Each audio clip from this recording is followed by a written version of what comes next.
That's a really good question. I think, well, I don't know why you're interviewing me about this thing about philanthropy. I think it's because... Okay. Can you ask me the question again?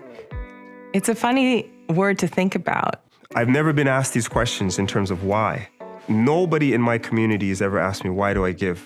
If there was a way for me not to be here today, I would do that. It's a word I've struggled a lot with because it's not a word that's of me. It's not a word that's of my family or the culture of giving that I think of. It almost creates this divide. This stage in my life, it kind of shocks me because I think of the 13-year-old girl who showed up at West Scarborough Boys and Girls Club and said, what can I do here, right? The give back is an expectation.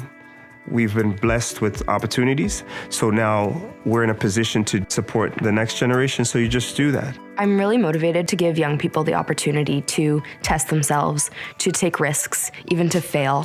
It's the sense of being in a place and being present in a place and seeing what a place needs. When I think of a philanthropist, I think of a bowling hat from Monopoly.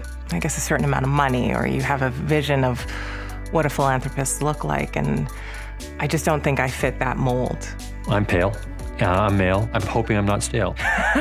Is it so rude to say that? I don't want to... Joke. I think the new faces of philanthropy are all different backgrounds. It's about what you're carrying inside. People are genuinely surprised when my husband and I say that we have a foundation. There's old patterns of thought with philanthropy that I think, many people are looking to change. It's crazy to live in a time where we're allowed to talk about this. I can't imagine that our generation will embrace the part of philanthropy that is putting your name on a hospital. I think that's a really old stereotype that I'd like to be a part of breaking down. It's just trying to change the narrative. Practice equitable inquiry.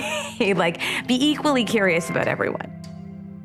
I think there's a new way to do philanthropy, and that is to create opportunities for young people to address the problems of their own communities. I often tell folks, if you're looking to help someone, be willing to listen. There's not problem, input, solution. It's problem, an opportunity for relationship.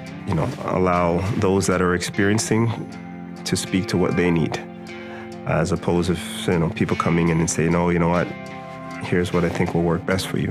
We really need to trust that the people who are working on the front lines in communities and neighborhoods and with specific populations have a really great sense of what those needs are. I think it's about a generation of people who have learned to do things differently than the older generation and are saying, we can help and we can make a difference, but we're going to do it our way.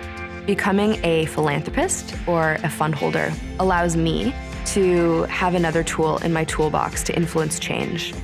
Imagine if we could redirect all of the money that goes into hard transactions and just even 20% of it go into supporting people with great potential. The need is there. If I have the means to do it, then it's going to be done. You start something, you don't know where it's going to lead, but in the relationship, the answers will arrive. I think if you can embody the message that you're trying to put out there, live it from your heart space, believe in that every day, that's an energy that people will take on because it's contagious. Goodness is contagious. Giving is contagious. Let's have that spread. Let's have the ripple effect of that and just see where that goes. Yeah.